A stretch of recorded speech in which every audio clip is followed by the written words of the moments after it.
Raji, doctor Murali உனக்கு தெரியும் இல்லையா? தெரியுமே, உங்க ஃப்ரெண்டு தானே, மெட்ராஸ்ல இருக்காரு.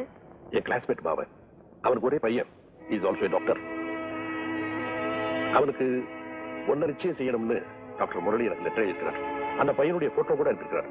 பாக்குறியா? எனக்கு கல்யாணம் வேண்டாம்ப்பா. ராஜி, நான் உன்னை கட்டாயப்படுத்துறேன்னு நினைக்காதம்மா. இந்த மாதிரி இடம் கிடைக்கிறது அபூர்வம். யோசிச்சு பதில் சொல்லுமா. யோசிக்கிறதுக்கு அவசியம் இல்லப்பா. நீ இப்படியே இருந்துட முடியாதுமா. இதை தொந்தரவு பண்ணாதீங்கப்பா.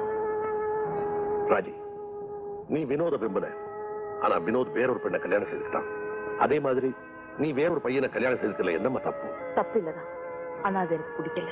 ராஜி, அப்பா, எனக்கு கல்யாணம் பண்ணிக்க விருப்பம் வரப்போ நான் உங்ககிட்ட சொல்றேன்.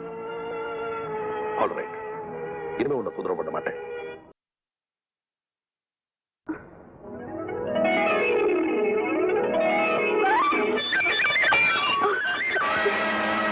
பிந்து பிந்து பிந்து பிந்து பிந்து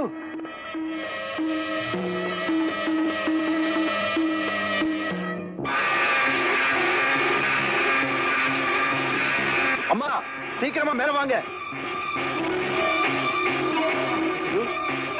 பிந்து, பிந்து, என்னம்மா? பிந்து, என்னம்மா ஆச்சு? என்னடா, என்ன ஆச்சு? காபி கொண்டு வரும்போது மயங்கி விழுந்துட்டாப்பா. பிந்து, பயப்படாது, நீங்க எல்லாம் அப்படி கொஞ்சம் போயிருங்க. நான் பிந்துட்ட தனியா பேசணும். சரி வா.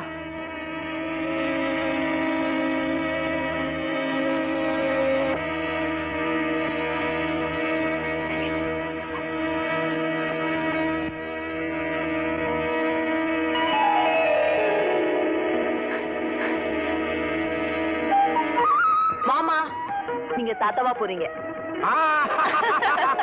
நான் தாத்தாக போறேன், நான் தாத்தாக போறேன், நான் தாத்தாக போறேன். பிந்து, எனக்கு பேரம் பிறக்க போறா, எனக்கு பேரம் பிறக்க போறா. என்னங்க இது? லோ லோ லோ லோ லோன்னு என்னடி கல்லு மாதிரி உட்கார்ந்துட்டு இருக்க? கல்கட்டு எடுத்துட்டு வா. நீங்க தான் போய் எடுத்து கொடுங்களேன். சரி, நானே எடுத்து எல்லாத்துக்கும் கொடுக்குறேன். வினோத், கங்க்ராச்சுலேஷன்ஸ். ஏமா கலப்பா இருக்கா? நான் போய் சூடா பால் கொண்டு வரேன். வினோத், நீங்க பிந்துட்ட பேசுறதுக்கு நான் இடைஞ்சல இருக்க கூடாது. வரேன். பிந்து, கொஞ்ச நேரத்துல நான் பயந்தே போயிட்டேன். இந்த நல்ல செய்தி உங்க அம்மாவுக்கு போன் பண்ணி சொல்லிட்டு வரேன்.